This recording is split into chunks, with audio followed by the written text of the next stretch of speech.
Disney has spent literal decades leading fans to believe that Simba was the rightful king of Pride Rock and his father Mufasa before him. But according to the way lions act in real life, it seems like that wasn't the case at all. In fact, the realistic story of the Lion King would spell out a different ending for their pride entirely. And if you're just looking at the facts, it's hard to dispute the idea that Scar was actually the rightful king all along, which makes his side of the story much different than the one that Disney showed in their movie. When it comes to Disney's version of the story, it was clearly implied that Mufasa was the superior lion when matched up against Scar, but in reality that would have been far from the case. In the movie, Mufasa was shown to be much larger than Scar and had a full mane that was reddish-orange. Most audience members would see that as a sign of genetic dominance in the king. But when you take a look at lions in real life, it seems as though Scar would have been the cream of the crop and Mufasa was actually inferior, if not genetically defective altogether. If that's the case, then there would be no chance that Mufasa was the rightful king. You see, though it's not stated in the movies at all, it's believed that the lions found in Pride Rock were actually based on a group of lions known as the Maasai lions, which are found in Kenya around the area that inspired Pride Rock. The reason people believe that the lions of Pride Rock are Maasai lions is not only because of the geographic location, but also due to the small tufts of fur that can be found on the back of the male lion's legs. This is a trait that's mostly specific to the Maasai lions. Thanks to zoologists who study that specific breed, it's been discovered that the darker a lion's mane is, the better, which makes Scar the hottest guy in town. Once again implying that, if anything, Scar would have been the more dominant lion in the pride and, furthermore, the rightful king. You see, most people simply assumed Scar had dark hair because he was supposed to be viewed as bad and evil. But in the real world, the darker a lion's mane, the more attractive they appear to female lions. At least that's what a study done by the University of Minnesota claims. And since Scar had those beautiful dark locks, he would have been the talk of the Pride Lands. On top of that, lions with darker manes also tend to have higher levels of testosterone in their system than lions with lighter manes, which means that, in real life, Scar likely would have been able to physically overpower Mufasa in a battle for dominance. Not only would Scar's dark fur have helped him with the ladies, but he also had something else that Mufasa was surprisingly lacking, which actually makes it seem like the king may have had a birth defect. As mentioned before, the male Maasai lions tend to have small tufts of fur on the back of the front legs. Scar had dark tufts of fur, and even Simba had bits of scraggly fur on the back of his legs. The one male who didn't, which now seems odd, was Mufasa. If you look at his legs in the movie, he didn't have any scruff at all, which implies one of two things. The first is that Mufasa wasn't originally from that area and joined up with the pride from somewhere else at some point in his life, which is entirely possible, or the other is that Mufasa actually has a genetic defect that made him inferior to Scar in almost every way except for his size. And after taking all of that into account, it's hard not to wonder how Mufasa managed to secure his position as king in the first place, when the clear choice for king in realistic terms would have been Scar. Now, what's really interesting is that when you're looking at the dynamics of lions within a pride that's out in the wild, it becomes clear that while Mufasa may have made himself king, he was nowhere near the rightful heir, simply because something like that could never exist in the wild. While Disney portrayed lion society as if it were made up of humans, that wouldn't realistically be the case, and if Simba managed to survive his adolescence,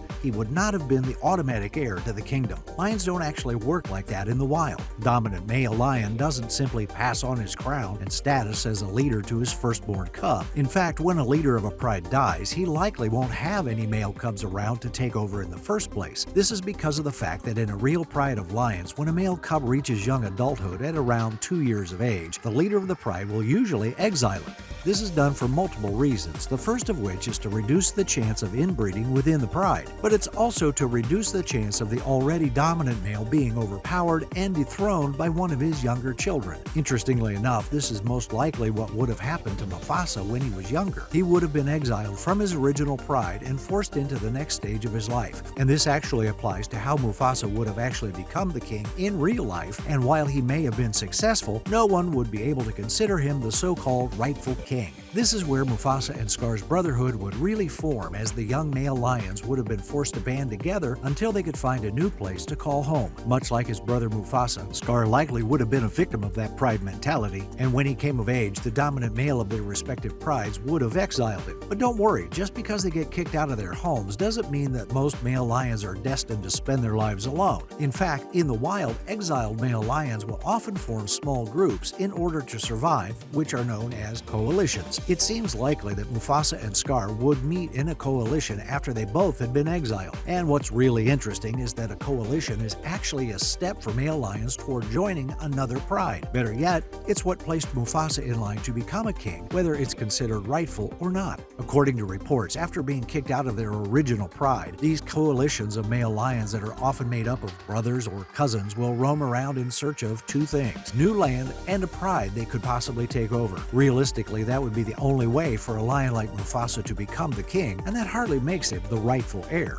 Unlike the Disney movie implies, Mufasa's road to becoming the king would not have been a simple one, but it definitely would have been possible. Even if he became the leader, Scar would have been able to usurp him easily, but that'll come up again soon. In reality, after Mufasa and Scar joined a coalition, it's likely that the group of males stumbled upon the lions of Pride Rock and decided that they wanted to take it for themselves. It kind of brings a darker tone to Mufasa's iconic line, "Everything the light touches belongs to us." You see, when a coalition finds a pride that they want to take over, a dominant male may challenge the leading male of that particular pride. The pair then have a bloody fight that often ends with one lion either running away in defeat or dying. And you can see where this is going. Mufasa and Scar's coalition would have likely fought the current leader of Pride Rock until they either submitted or died, and then the two brothers would have promptly taken over. However, there can only be one king, and as Disney showed, Mufasa was much larger than Scar, so in a fight for control, he would have won, at least at first. But that wouldn't be the darkest thing that Mufasa would resort to doing in order to secure his position as the king of the Pride Lands. The next act for a new leader of a pride of lions in real life is what can only be referred to as a culling. A new dominant male lion tends to kill all of the cubs that belong to the previous leader of the pride to ensure that there's no chance of them growing up and killing him.